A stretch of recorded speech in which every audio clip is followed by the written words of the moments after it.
بسم اللہ الرحمن الرحیم۔ سید شکیل احمد عزیزی عادل آباد سے یہ سوال کرتے ہیں کہ بعض خواتین میں یہ عادت ہے کہ جب وہ کنگھی کرتی ہیں اور ان کے سر کے بال جو جمع ہوتے ہیں، اور گلی دیہات میں بعض لوگ ایسے ہیں کہ ان بالوں کو فروخت کرتے ہیں اور پھر اس سے برتن وغیرہ، سبزی وغیرہ جو بعض لوگ ان بالوں کے بدلے میں سامان دیتے ہیں اور بال لے جاتے ہیں۔ اس طرح عورتوں کے بالوں کی خرید و فروخت اور اس کا بزنس چلتا ہے، تو اس کی اجازت ہے یا نہیں ہے؟ شریعت میں انسان کو اللہ تعالیٰ نے مکرم، معزز، محترم بنایا ہے۔ وَلَقَدْ كَرَّمْنَا بَنِي آدم، ہم نے انسان کو قابل احترام بنایا ہے، چاہے وہ انسان مسلمان ہو چاہے غیر مسلم ہو، دونوں کو اللہ تعالیٰ نے احترام دیا ہے، عزت بخشا ہے۔ جانور کی وہ حیثیت اور وہ عزت نہیں ہے جو انسان کی ہے۔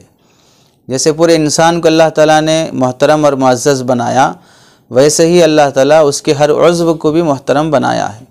تو انسان اپنے ناخن کو بھی نہیں بیچ سکتا، اپنے بال کو بھی نہیں بیچ سکتا، اپنے جسم کے کسی عضو کو بیچنا جائز نہیں ہے، یہ کلیتاً حرام بات ہے۔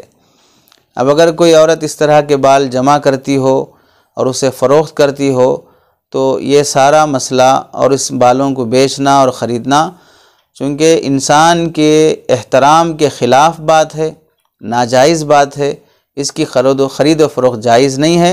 اور اگر کوئی اس طرح کی خرید و فروخت کر چکے ہوں تو اس سے حاصل ہونے والی رقم واجب التصدق ہے کہ اسے صدقہ کر دی جائے، اسے اپنے نفع میں اور اپنے ضرورت میں استعمال میں نہ لائی جائے، چونکہ یہ حرام مال ہے اور اسے اپنے استعمال میں لانا بالکل حرام مال کھانے کی طرح ہے۔